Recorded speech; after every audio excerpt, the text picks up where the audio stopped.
कई दिनों के विदेश दौरा के बाद जब तेजस्वी यादव पटना के एयरपोर्ट पे उतरते हैं तो एयरपोर्ट पे उतरते तेजस्वी यादव ने मीडिया के कैमरा के सामने इतना बड़ा बयान दे दिया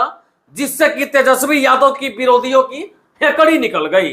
जो लोग इस बात की चर्चा कर रहे थे कि अब महागठबंधन टूटेगी, महागठबंधन की सरकार गिर जाएगी, और बीजेपी के जो नेता इस बात की दावेदारी दिखा रहे थे कि तेजस्वी के बिहार आने से पहले महागठबंधन बर्बाद हो जाएगा और नीतीश कुमार हमारे साथ आ जाएंगे, तो तेजस्वी यादव के इस बयान ने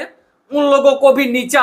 दिखा दिया है। अब आप सोचते होंगे कि आखिरकार तेजस्वी यादव ने कहा क्या। तो जैसे एयरपोर्ट पे तेजस्वी यादव उतरते हैं, उतरने के बाद मीडिया का माइक और कैमरा उनके सामने जाता है, तो सामने जाते तेजस्वी यादव मुस्कुराते हुए ये कहते हैं कि महागठबंधन में किसी प्रकार की कोई गड़बड़ी नहीं है, हमारी महागठबंधन बिल्कुल मजबूती के साथ काम कर रही है और हम माननीय मुख्यमंत्री नीतीश कुमार जी के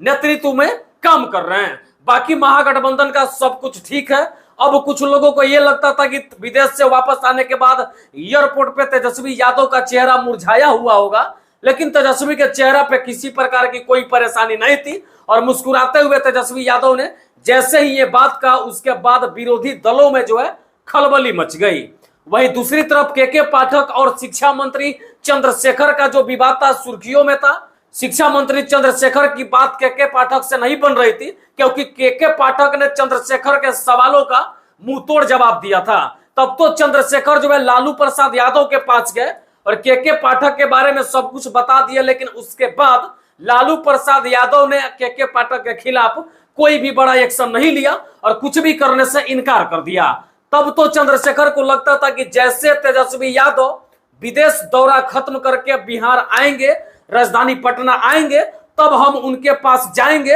अपनी पूरी तकलीफ और कहानी को उनके सामने बताएंगे और ये पूछेंगे कि उप मुख्यमंत्री जी आप ये बताइए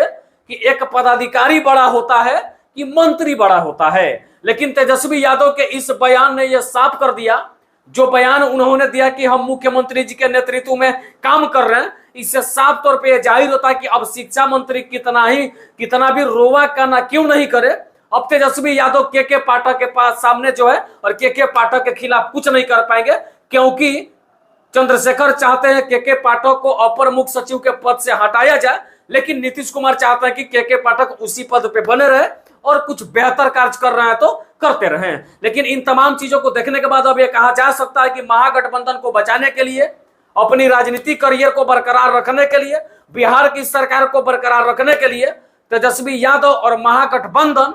हो सकता है कि शिक्षा मंत्री चंद्रशेखर का कुर्बानी दे दे, लेकिन नीतीश कुमार के खिलाफ जाकर के सरकार गिराने का कतई भी प्रयास नहीं करेंगे। बाकी मुझे लगा कि तेजस्वी यादव के इस बड़प्पन को आपके सामने दिखाना चाहिए कि बहुत कम उम्र का लड़का इतना तजुर्बा रखता हो जो इस डलमडोल परिस्थिति में भी इस तरह का बयान दे करके सामने वालों को नीचा दिखा दे, ये आपके पास तक पहुंचाना चाहिए था। बाकी वीडियो देख के जो भी विचारों का बताइएगा, हम आपके प्रतिक्रिया का इंतजार करेंगे। और जाते जाते एक बार फिर से कह दे कि तेजस्वी यादव का राजनीतिक करियर इतना बड़ा है जिसे खत्म करने की कितनी भी साजिश क्यों न की जाए, तेजस्वी खत्म हो नहीं सकता, क्योंकि उनका वर्चस्व जो है उनके काम के आधार पे, उनके नाम के आधार पे और उनके सारी चीजें जो है उनके कर्तव्य के आधार पे होता है। जय हिंद, जय बिहार।